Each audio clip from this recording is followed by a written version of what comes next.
ਵਾਹਿਗੁਰੂ ਜੀ ਕਾ ਖਾਲਸਾ ਵਾਹਿਗੁਰੂ ਜੀ ਕੀ ਫਤਿਹ। ਖੋਜ ਗੁਰਬਾਣੀ ਵਿੱਚ ਆਪ ਸਭ ਦਾ ਸਵਾਗਤ ਹੈ ਜੀ। ਸਭ ਨੂੰ ਜੀ ਆਇਆਂ ਜੀ।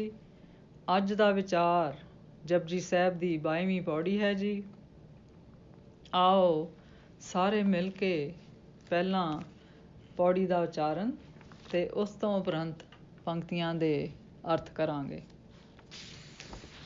ਪਾਤਾਲਾ ਪਾਤਾਲ ਲਖ ਆਗਾਸਾ ਆਗਾਸ, ਓੜਕ ਓੜਕ ਪਾਲ ਥੱਕੇ, ਵੇਦ ਕੈਨ ਇੱਕ ਬਾਤ, ਸਹਿਸ 18 ਕੈਨ ਕਤੇਬਾ, ਅਸਲੋ ਇੱਕ ਤਾਤ, ਲੇਖਾ ਹੋਏ ਤਾਂ ਲਿਖੀਐ, ਲੇਖੇ ਹੋਏ ਵਿਨਾਸ਼, ਨਾਨਕ ਵੱਡਾ ਆਖੀਐ, ਆਪੇ ਜਾਣੇ ਆਪ।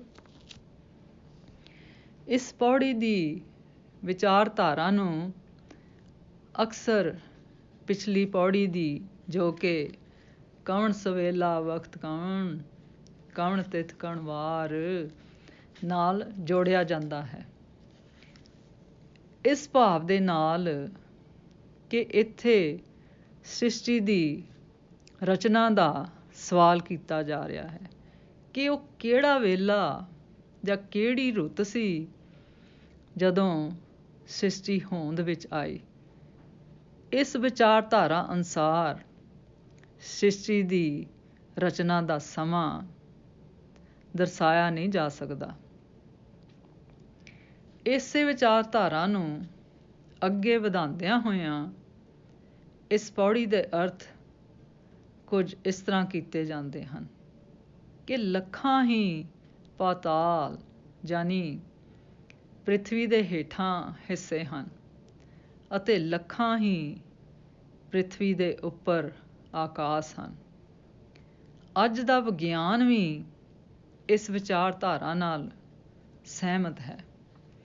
ਵੇਦ ਕਤੇਬ ਯਾਨੀ ਸਾਰੇ ਧਰਮ ਗ੍ਰੰਥ ਇਹ ਐਲਾਨ ਕਰ ਰਹੇ ਹਨ ਕਿ ਸ੍ਰਿਸ਼ਟੀ ਦੀ ਹੱਦ ਬੰਨ੍ਹਿਆ ਨਹੀਂ ਲੱਭੀ ਜਾ ਸਕਦੀ, ਪਰ ਅਸਲ ਗੱਲ ਯਕੀਨੀ ਹੈ ਕਿ ਇਹ ਸ੍ਰਿਸ਼ਟੀ ਇੱਕੋ ਧਾਤ ਤੋਂ ਉਸਰੀ ਹੈ।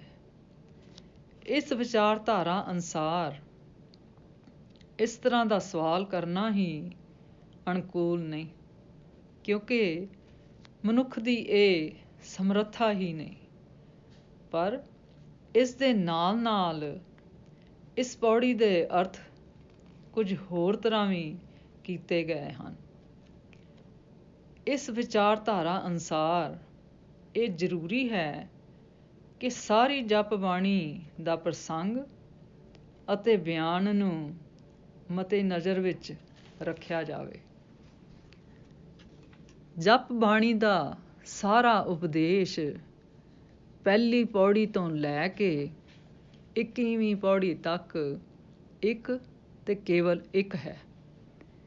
ਮਨੁੱਖ ਨੂੰ ਆਪਣੇ ਮਨ ਨੂੰ ਜਾਂ ਆਪਣੀ ਸੁਰਤ ਨੂੰ ਸੋਧਣਾ, ਆਪਣੇ ਅੰਦਰੋਂ ਹਉਮੈ ਗ੍ਰਸਤ ਚੇਤਨਾ ਦੀ ਬਜਾਏ ਰੱਬੀ ਚੇਤਨਾ ਨੂੰ ਜਨਮ ਦੇਣਾ ਹੈ, ਤਾਂ ਕਿ ਉਹ ਹੁਕਮ ਵਿੱਚ ਚੱਲ ਸਕੇ।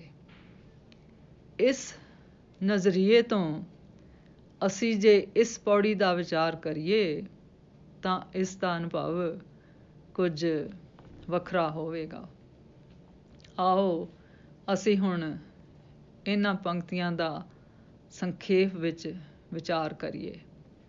ਪਾਤਾਲਾ ਪਾਤਾਲ ਲਖ ਆਗਾਸਾ ਆਗਾਸ।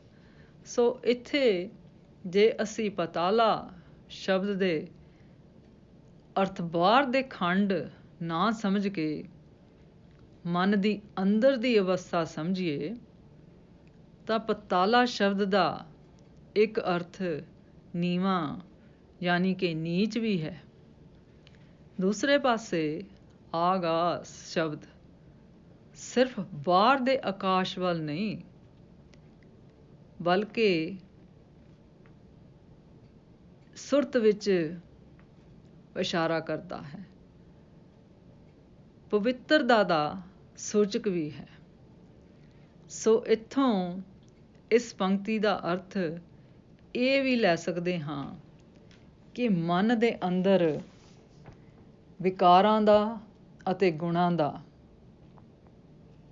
ਸਦਾ ਹੀ ਇੱਕੋ ਜੱਦੋ ਜਹਿਦ ਚੱਲ ਰਹੀ ਹੈ। ਉੜਕ ਉੜਕ ਪਾਲ ਥਕੇ ਵੇਦ ਕਹਿਨ ਇਕ ਬਾਤ ਸਹਿਸ 18 ਕਹਿਨ ਕਤੇਬਾ ਅਸਲੂ ਇਕ ਤਾਤ। ਸੋ ਓੜਕ ਸ਼ਬਦ ਦਾ ਇੱਕ ਅਰਥ ਓਟ ਵੀ ਹੈ, ਯਾਨੀ ਕਿ ਸਤਿਗੁਰ ਦੀ ਓਟ ਲੈਣੀ। ਸੋ ਇਸ ਤਰ੍ਹਾਂ ਇਸ ਪੰਕਤੀ ਦੇ ਅਰਥ ਇਹ ਹੁੰਦੇ ਹਨ ਕਿ ਮਨ ਦੇ ਅੰਦਰ ਚੱਲ ਰਹੀ ਜੱਦੋ-ਜਹਿਦ ਤੋਂ ਓਟ ਲੈਣ ਵਾਸਤੇ ਸਾਰੇ ਧਰਮ ਗ੍ਰੰਥਾਂ ਨੇ ਇੱਕੋ ਹੀ ਸਾਰ ਦੀ ਗੱਲ ਆਖੀ ਹੈ ਕਿ ਓਟ ਆਸਰਾ ਆਪਣੇ ਮੂਲ ਦਾ, ਯਾਨੀ ਕਿ ਸਤਿਗੁਰ ਦੇ ਰਸਤੇ ਤੋਂ ਲਿਆ ਜਾ ਸਕਦਾ ਹੈ। ਫਿਰ ਇਹ ਜੱਦੋ-ਜਹਿਦ ਤਾਂ ਹੀ ਖਤਮ ਹੋਏਗੀ। ਲੇਖਾ ਹੋਏ ਤਾਂ ਲਿਖੀਐ ਲੇਖੇ ਹੋਏ ਵਿਨਾਸ਼ ਨਾਨਕ ਵੱਡਾ ਆਖੀਐ ਆਪੇ ਜਾਣੇ ਆਪ। ਸੋ ਇਹ ਲੇਖਾ ਤਦ ਹੀ ਖਤਮ ਹੋਏਗਾ ਜਦ ਮਨ ਆਪਣੇ ਮੂਲ ਨੂੰ ਪਛਾਣ ਕੇ ਆਪਣੀ ਸਹਿਜ ਵਿੱਚ ਆ ਜਾਵੇਗਾ। ਇਹ ਅਵਸਥਾ ਵੱਡੀ ਹੈ, ਪਰ ਇਹ ਉਹੀ ਜਾਣ ਸਕਦਾ ਹੈ ਜਿਸ ਵਿੱਚ ਇਸ ਅਵਸਥਾ ਦਾ ਬਿਰਾਜਮਾਨ ਹੈ। ਇਸ ਪੌੜੀ ਤੋਂ ਸਾਨੂੰ ਇਹ ਸਿੱਖ ਮਿਲਦੀ ਹੈ ਕਿ ਮਨ ਹੀ ਇਸ ਸੁਰਤ ਦੇ ਸਫ਼ਰ ਵਿੱਚ ਆਪਣੀ ਰੁਕਾਵਟ ਮਨ ਆਪ ਹੀ ਹੈ। ਸੋ ਬਾਹਰ ਦੇ ਕਰਮ ਕਾਂਡ ਕੀਤਿਆਂ ਜਾਂ ਮੰਤਰਾਂ ਦੇ ਜਾਪ ਕੀਤਿਆਂ ਜਾਂ ਗ੍ਰੰਥਾਂ ਨੂੰ ਪੜ੍ਹਿਆਂ ਮਨ ਉੱਤੇ ਅਸਰ ਤਾਂ ਹੀ ਹੋਵੇਗਾ ਜਦੋਂ ਮਨ ਗੁਰੂ ਦੇ ਸ਼ਬਦ ਦਾ ਸਰਵਣ ਅਤੇ ਮੰਨਣ ਕਰੇ। ਅੱਜ ਦਾ ਵਿਚਾਰ ਕਰਦਿਆਂ ਮੇਰੇ ਕੋਲੋਂ ਅਨੇਕਾਂ ਭੁੱਲਾਂ ਹੋਈਆਂ ਹੋਣਗੀਆਂ, ਉਸ ਵਾਸਤੇ ਮੈਂ ਆਪ ਸਭ ਕੋਲੋਂ ਮਾਫ਼ੀ ਮੰਗਦੀ ਹਾਂ ਜੀ। ਵਾਹਿਗੁਰੂ ਜੀ ਕਾ ਖਾਲਸਾ, ਵਾਹਿਗੁਰੂ ਜੀ ਕੀ ਫਤਿਹ।